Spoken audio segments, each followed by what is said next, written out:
You exist in a place you cannot fully comprehend. Right now, in this moment, you are somewhere specific.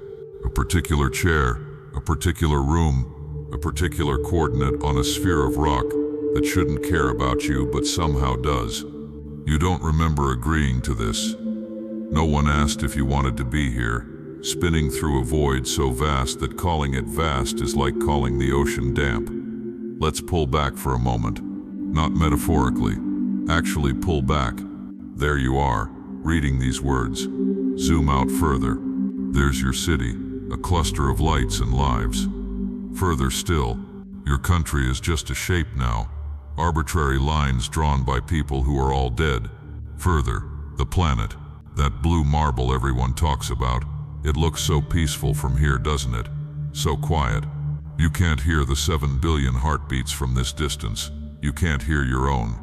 Keep going. The Earth shrinks to a pixel, then less than a pixel, then nothing your eyes could detect, even if you were somehow out there, watching. And you're less than nothing now. A single cell on a grain of sand on a beach that stretches forever.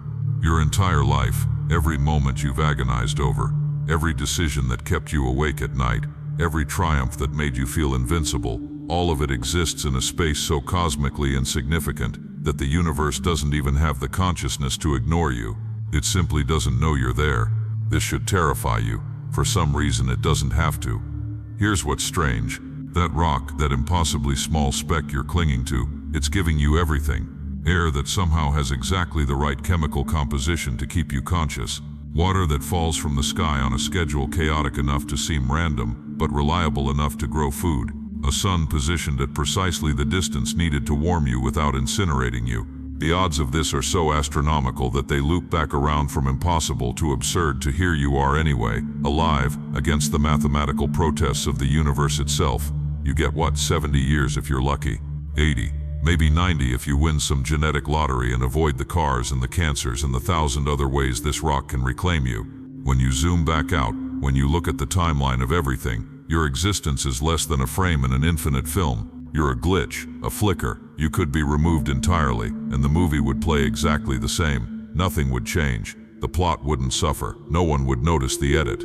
And yet you worry. You worry so much about the thing you said at dinner that came out wrong, about the email you sent that maybe sounded too desperate or not desperate enough, about the person who hasn't texted back, the job you didn't get, the presentation tomorrow that might expose you as the fraud you secretly believe you are.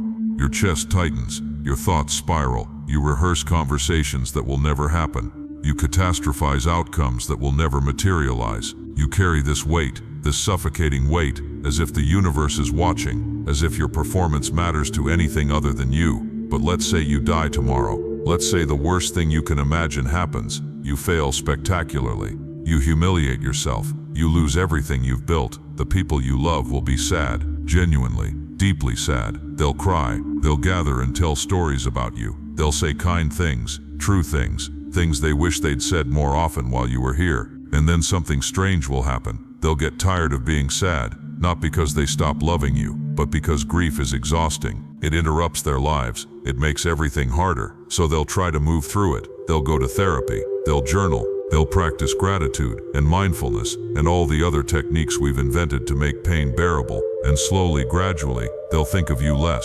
They'll integrate your absence into their new normal. They'll laugh again without guilt. They'll forget the sound of your voice.